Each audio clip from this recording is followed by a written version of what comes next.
So for step 5, attaching the RC unit, well, this is where we're going to install all the electrical equipment into the chassis. So we've got to put our servo in there, we've got our ESC, we've got our receiver, and we have our on-off switch that gets attached to the side. We've also got this bracket to put in. But the one thing of note is that this bracket and this on-off switch, these pieces can only be used if it's a Tamiya speed controller. And it's quite possible today that your kit either doesn't come with one or comes with a Hobbywing 1060, which is this one here. And the on-off switch is a different type of a mount, which means it won't fit here. So we're going to have to figure something out here. So if you have a Tamiya ESC, this is all going to work. But if you have a Hobbywing, it's not. So if you look here, there are the hardware pieces we need. So there's our screws, but the BA5 and the BA11 would only be used on a Tamiya ESC installation. So we're probably not going to use them, but I pulled them out anyway just so you can see. And then we have our washer. So there's our servo that we got ready in a previous step. There's our bracket, there's our 1060 ESC, and there's the receiver that we're going to use. So I'll set this up and we'll start putting this together.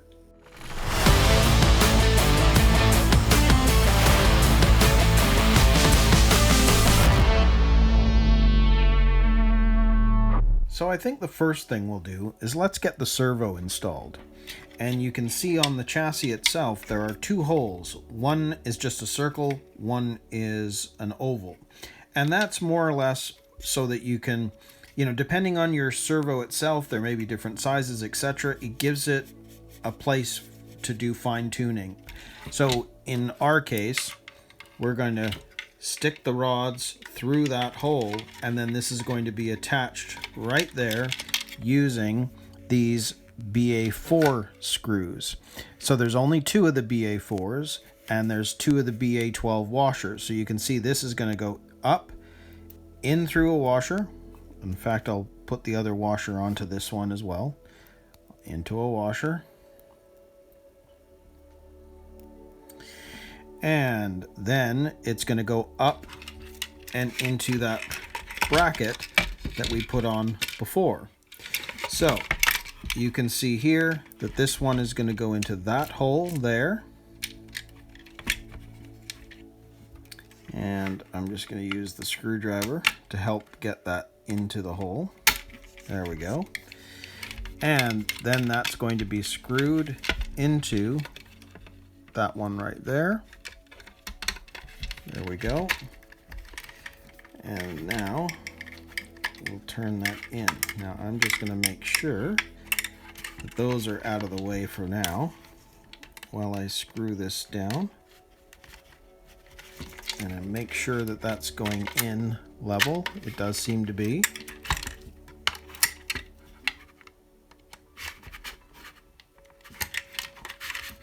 So I'm going to hold the servo and well, maybe not. Yes, there we go. It's just a bit awkward also trying to do it on camera, but we'll do what we can here.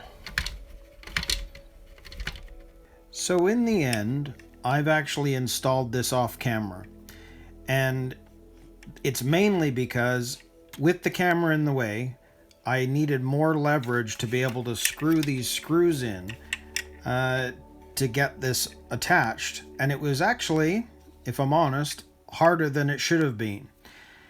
And I don't know if it was a molding issue with this particular kit as opposed to across the board, but what I was finding was the screws here that go into these brackets that we put onto the servo earlier, they wouldn't go in. It was so tough, and there was at least this much that the screw still had to go into the plastic. So I actually took it off and used a pin vise to help drill out the hole a bit so that when you put the tapping screw in, it would go in a lot easier. Now what I'm hoping is this is just an anomaly. You're not going to have that same experience, because this really should have been a simple job to install the servo. So I don't really quite get it. So that's what I did. I took out these screws again, drilled out these two brackets to open them up a bit so that the tapping screws would go in. And once I did that, they went in nice and easy. So there we go. There is our servo. So we can move on to the next step. Now, here is our ESC. So we are going to do that next. And what we're going to do for that is, based on the diagram, we're going to put that right here. And we're going to put it, actually, turn it around, this way in.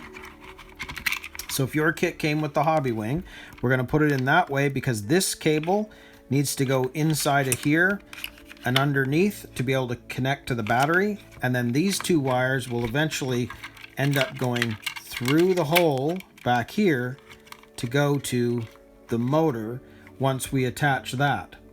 So we're going to push this as far back as we can to make sure that we've got enough cable to reach that motor. So if I grab our double-sided tape that came with the ESC, this is going to be a pretty flat surface down there, and because most of it's going to be below, so I'm going to put that piece right there like that.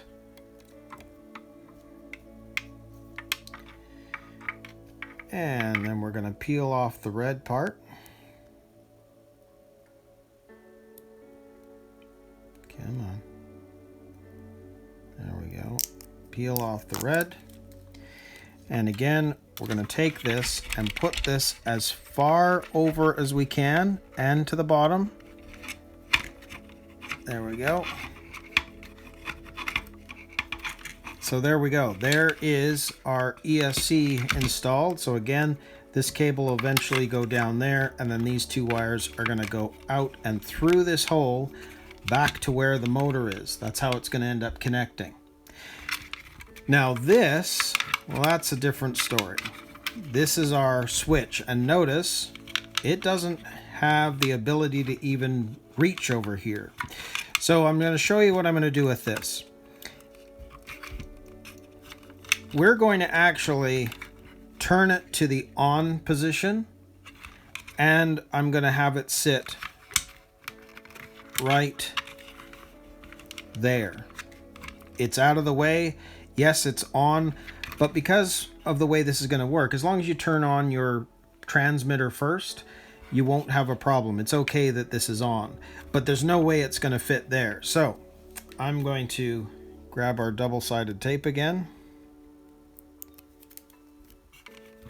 Put that on the back there. Then we're going to peel off the red.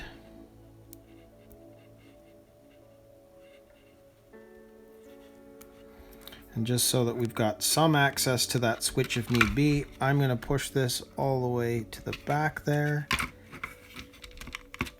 And I'm leaving it like that.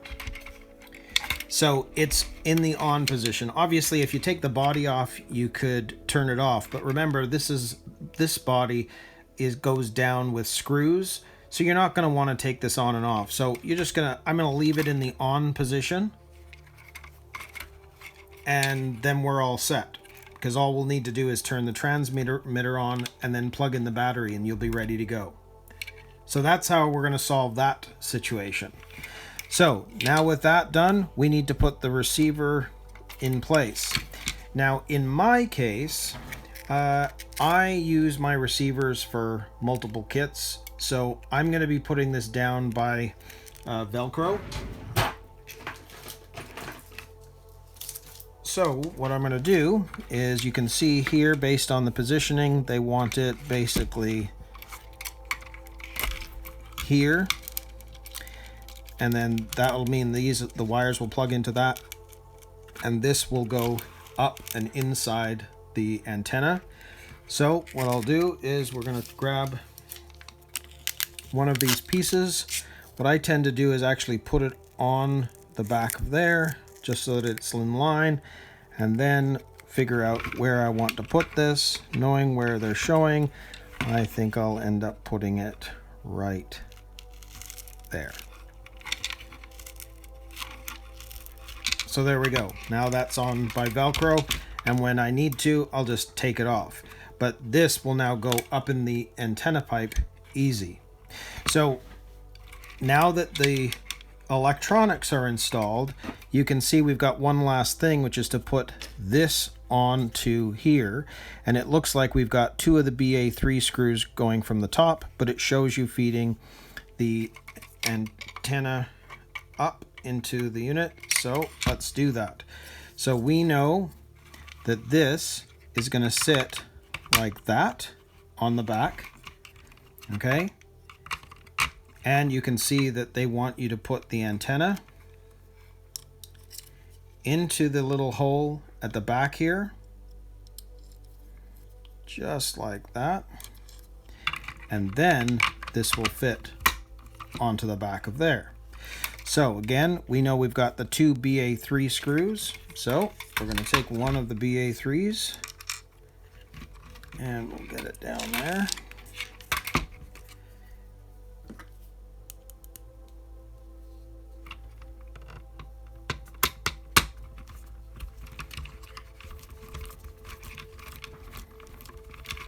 Now, I'm not going to screw it all the way in because I want to make sure that the other one goes in okay too. Stick that one in there.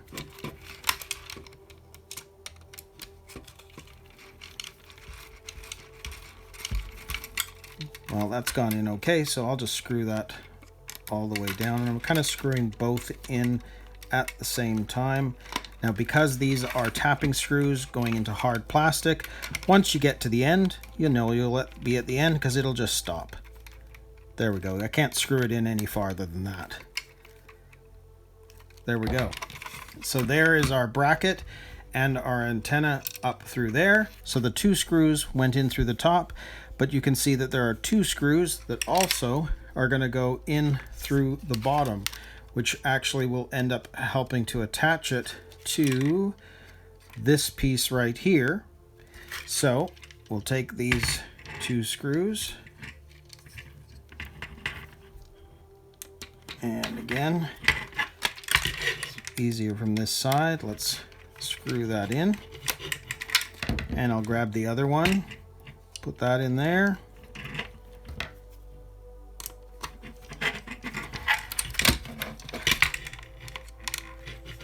And we'll screw this in. And again, this is hard plastic to hard plastic, so once it's in, you'll know. There we go. Great. So that's how that looks on the bottom. That's how it's looking on the top. And we've got all of our electronic equipment installed. The last thing we need to do is actually put in all of the cables and connect everything. So again, because this is the Futaba servo, we've got a notch piece right there on the connector itself. So we know that's going to go into slot 1. And then I'll move this cable out of the way. And then for the ESC, we know same thing. It's going to be white, remember? So that's going into slot 2.